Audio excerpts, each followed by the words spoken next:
20 ғасырда аралдың трагедиясы болды. Енді қазір Каспий теңізі солда еріп жатыр. Біз бірдеңені сол тақырыптан үйрендік па? Арал трагедиясына келетін болсақ, советтік идеологияның үлкен бір қателігі деп ойлаймын. Соның қателік екенін ол кезде ешкім түсінбеді. Ал енді дәл қазір сол советтік идеологияның үлкен қылмыстарының, экологиялық қылмыстарының бір екеніне көзіміз жетіп отыр. Көз жетіп отыр. Оны жөндеуге күш салып жатқанымызда рас. Кешегі ғана өткен экосаммит соның бір дәлелі Астанада өткен. Ал енді Қазақстан үшін су мәселесі болашақта біз үшін үлкен мәселе, үлкен проблема болатын мәселе деп білемін. Олы анық. Сондықтан дәл қазір осы су мәселесіне көршілес елдермен бірігіп, күш салып, сол болашақта төбе көрсетуге тиіс экологиялық апаттың алдын алуға қазіргі Қазақстан билігі, президент Тоқаев бұл мәселені өте жақсы түсінеді. Дәл қазірден бастап біз бұл мәселеменен күресті одан әрі күшейтпесек,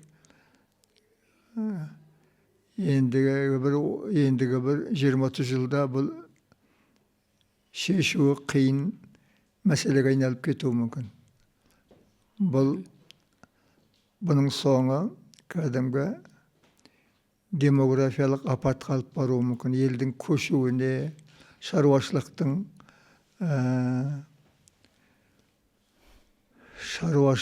ауыл шаруашылығының құлдырауына, мал шаруашылығының құлдырауына, бәріне әсер етері анық. Тек қана бір ғана су проблемасы шешілмейтін болса.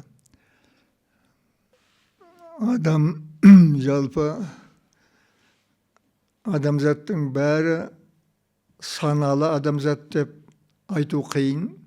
Өйткені адамзат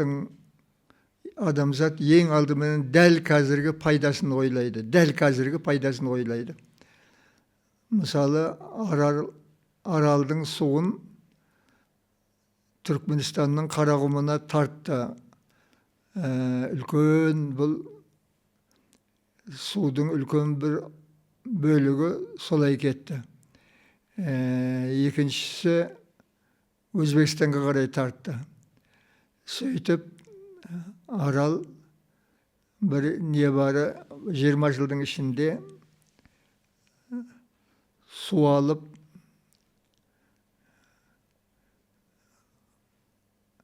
өзінің табиғи ауқымынан айырылып қалды. Көлемінен айырылып қалды.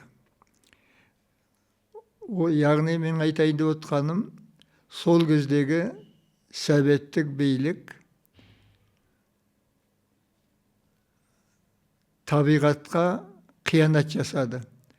Табиғаттың бермегенін тартып аламыз деген ұран болды ол кезде. Бермегенін тартып аламыз деген ұран.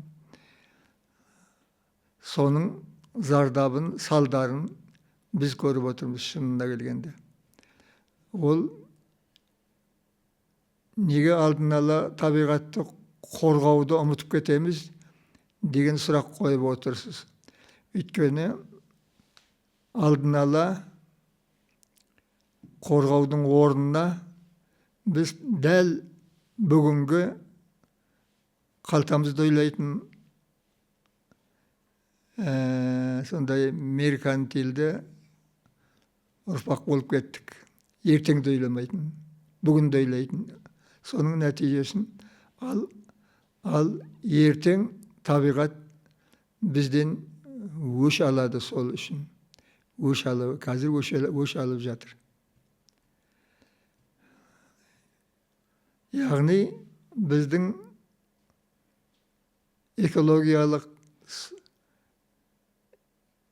сауатымыздың төмендігін енді өзіміз мойындап жатырмыз. Экологиялық білім, экологиялық сауат жоқтың қасы деуге болады. Оны ешкім ойламайды. Көбінесе тек қана бүгінгі қалтамызды ғана ойлайтын. Әсіресе кәсіпкерлер солай болып кетті. Ертеңін ойламайды.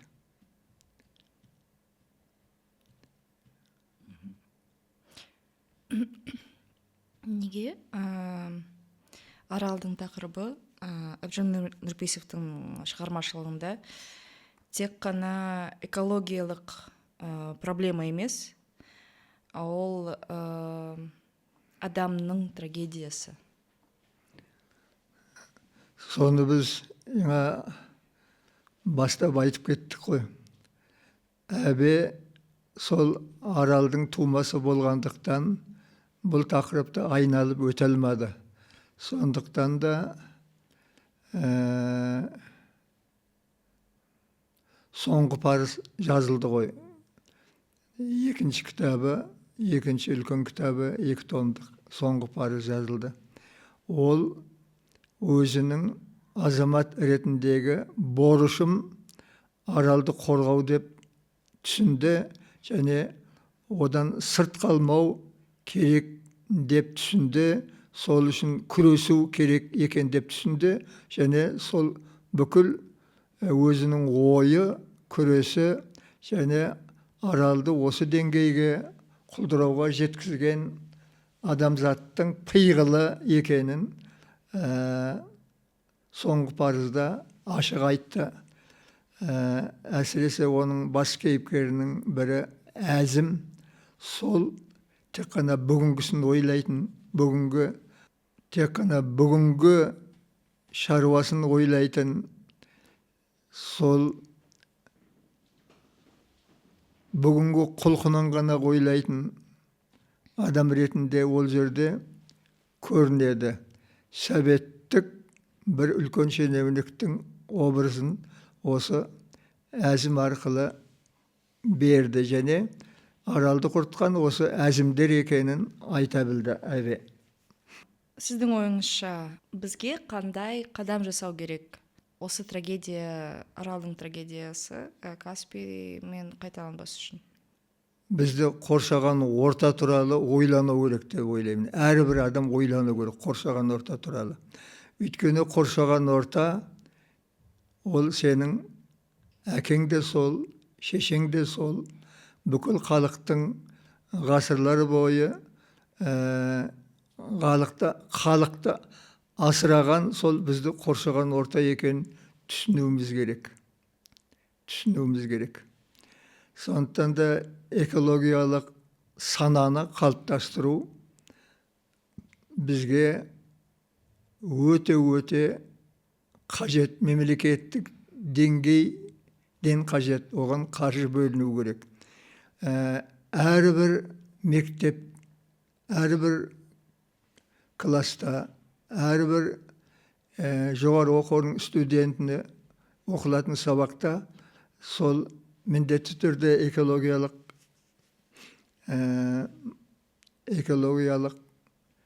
дәрістер өту керек. Міндетті түрде өту керек. Яғни біз сауатты болуымыз керек. Экологиялық тұрғыдан сауатты болуымыз керек. Сонда ғана біз ертең адам болған кезде, қызметкер болған кезде, сол қоршаған орта үшін жауап беретін тұлға болып қалыптаса аламыз.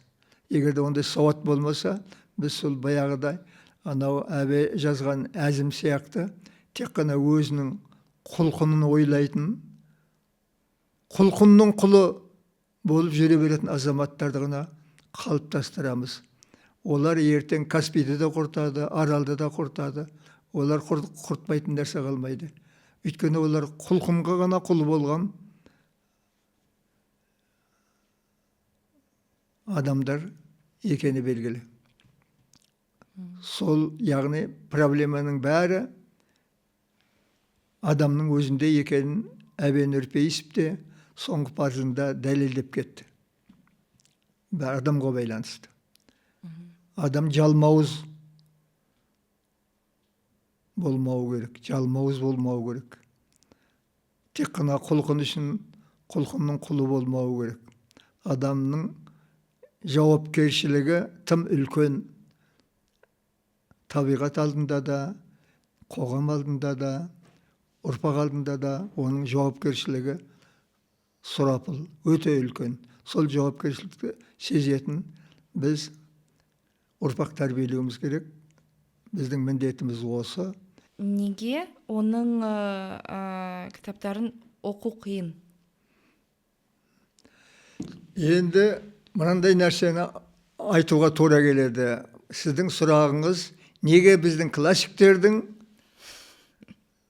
том-том, қалың, ап-ауыр кітаптарын оқу ауыр деген сұрақ қойып отырсыз. Ол шыннан да солай. Бірақ оларды жеңіл оқу үшін адамның өзі әдебиетші болу керек. Ал енді жұрттың бәрі әдебиетші емес қой енді. Егерде Әуезов, егерде Толстой, егерде Әбен Нұрпейісов бүгінгі заманның технологияларын көрген болса, бүгінгі заманда ең болмаса бір жыл өмір сүрген болса, олар дәл бүгінгі, онда олар бәрін қысқартқан болар еді деп ойлаймын. Война и мир, жаңа соғыс және бейбітшілік, ол 4 том емес, мүмкін 2 томға түскен болар еді. Шолоховтың романы да дәл сондай болар еді. Абай жолы да 4 том емес, 2 томға түскен болар еді деп ойлаймын. Өйткені ол заманда адамның назарын аударатын, адамның уақытын алатын басқа өнер құралдары болмады ғой. Телевидение болған жоқ, кино болған жоқ.